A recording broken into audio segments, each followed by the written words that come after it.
बिस्मिल्लाहिर्रहमानिर्रहीम, अस्सलाम वालेकुम। कैसे हैं आप लोग? मैं बिल्कुल ठीक ठाक हूँ। उम्मीद है आप सब भी ठीक ठाक होंगे और खैर खैरियत से होंगे। और आप देख सकते हैं इस वक्त मेरा डंडा चल रहा है यानी कि सफाई वाला मेरा डंडा चल रहा है। सफाइयाँ चल रही हैं क्योंकि आप लोगों को बताया कि रमज़ान की आमद है माशाल्लाह से। 1 महीने बाद जो है रमज़ान आने वाले हैं। अभी शबान चल रहा है और अभी शबान की जागने वाली रात भी है।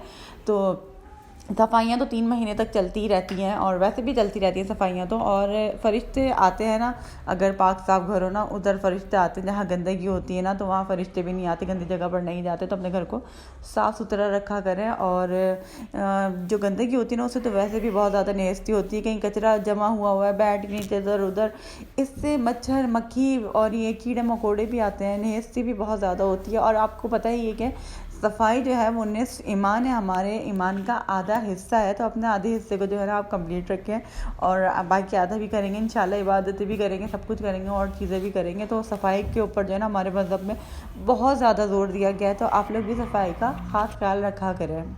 कोई भी जगह गंदी नहीं रहना चाहिए, चाहे अलमारी के ऊपर का हिस्सा हो गया नीचे का। अच्छा, तो ये हमारे सामने मदरसा है। इस वक्त तो यहाँ पर एक्सरसाइज चल रही है, लेकिन माशाल्लाह से यहाँ पर जब अजान होती है ना सुबह में, इतनी प्यारी आवाज़ आती है। मतलब कोई भी अजान होती है बहुत प्यारी सी। और कुछ होता है जुम्मे का दिन है या कुछ है तो नातों की आवाज़ है और इतना अच्छा माहौल बन जाता है। ख़ास तौर पे कोई ख़ास दिन होना तो बहुत बाबरकत दिन लगता है क्योंकि बहुत प्यारी प्यारी नातों की आवाज़ आती है यहाँ से। तो आप देख सकते हैं मैंने एक एक चीज़ हटा हटा कर जो है ना बेड के नीचे से अलमारी सब हटा कर, सारा फर्नीचर हटा हटा के मैंने सफाइयाँ करी। कहीं पे कचरा मट्टी नहीं होना चाहिए। मैंने बताया ना, वैसे भी मच्छर बहुत ज़्यादा हो रहे हैं और मक्खियाँ भी कितनी आ रही हैं ना। तो अगर इनको आप चीज़ों से बचना है ना तो अपने घर को साफ़ सुथरा रखें। और ऐसे भी रमज़ानों में और शब बारात हो ऐसे भी साफ़ सुथरे चमकता हुआ घर होता है ना, इबादत करते हैं, मज़ा आता है इबादत करने में। और रमज़ान आने से पहले जो है ना पता लग जाता है कि रमज़ान आने वाले हैं। 3 महीने ही बहुत ख़ास होते हैं, रजब शबान रमज़ान। और शबान की जब 14 रात होती है ना तो अल्लाह ताला जो है ना दुनिया आसमान पर अपनी रहमत से जलवा कर होते हैं। और अल्लाह पाक फरमाते हैं, है कोई मांगने वाला जो मुझसे मांगे, है कोई मुझसे रिस्क मांगने वाला मैं उसकी झोली भर दूँ, है कोई मुझसे सेहत मांगने वाला मैं उसको सेहत अता करूँ, है कोई मुझसे आफियत मांगने वाला। तो अल्लाह ताला जो है हमें देते हैं इस रात को बहुत ज़्यादा। तो आप लोग इस रात को बिल्कुल ज़ाया नहीं किया रहें और जितना हो सके दुआएं मांगिए अपने लिए, अपने प्यारों के लिए। ख़ास तौर पर हमारे मुसलमान जहाँ जहाँ जिनके ऊपर जुल्म हो रहा है, बेचारे बहुत परेशानी में और कोई उनके लिए आवाज़ नहीं उठा रहा, तो ख़ास तौर पर उनके लिए दिल जो है ना तड़पता है। तो ख़ास तौर पर अपने मुसलमान बहन भाइयों के लिए जिनके लिए हम कुछ नहीं कर सकते, कम अज़ कम उनके लिए हम दुआ तो कर सकते हैं ना। तो उनके लिए आप लोग खुसूसी दुआ करें। तो शब बारात पर हमारे प्यारे नबी सल्लल्लाहु अलैहि वसल्लम कब्रिस्तान जाया करते थे। तो लोग जो हैं कब्रिस्तान भी जाते हैं और कुछ हम लोग कुछ बनाते हैं, कुछ खाने पीने की चीज़ें बनाते हैं, कुछ मीठा बनाते हैं, हम लोग बांटते हैं। इससे जो गरीब लोग होते हैं, जो खा नहीं सकते, जिनके पास नहीं होता, उनके मुंह में भी पड़ जाता है। और दूसरा ये कि अगर हम रिश्तेदारों को, जानने वालों को, नेबर्स को देते हैं, उनसे हमारा रिश्ता थोड़ा अच्छा हो जाता है। तो बस यही मकसद होता है। असल मकसद तो इबादत करना होता है, अल्लाह ताला को राज़ी करना होता है, अल्लाह ताला से तौबा तलब करनी होती है।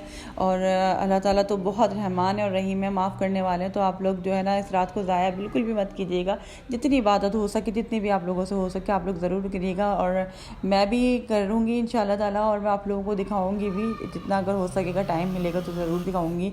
मैं सलातुन तस्बीह पढ़ती हूँ, नफिली नमाज़ें पढ़ती हूँ, कुरान पाक पढ़ती हूँ, सूरतें पढ़ती हूँ बहुत सी, और बहुत सारी चीज़ें पढ़ती हूँ। और बहुत मज़ा आता है इस रात में इबादत करने में। ख़ास तौर पर 15 शाबान के रोज़े की बहुत ज़्यादा फजीलत है। हमारे प्यारे नबी इस महीने में सबसे ज़्यादा रोज़े रखा करते थे और बहुत इबादत किया करते थे। और क्योंकि इस महीने में जो है ना इबादतों का सवाब भी बहुत ज़्यादा मिलता है, तो रोज़े में तो वैसे भी बहुत ज़्यादा सवाब मिलता है।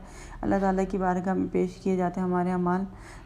अच्छा, बहुत सारे लोग जो है ना मनाते हैं और बहुत सारे लोग कहते हैं कि नहीं मनानी चाहिए ये, लेकिन हर इंसान का अपना अपना अक़ीदा होता है। लेकिन एक बार जो है हमारे कारी साहब आते थे हमें सिपारा पढ़ाने के लिए, तो उन्होंने हमसे पूछा कि आप लोग इतनी नींद में क्यों हो।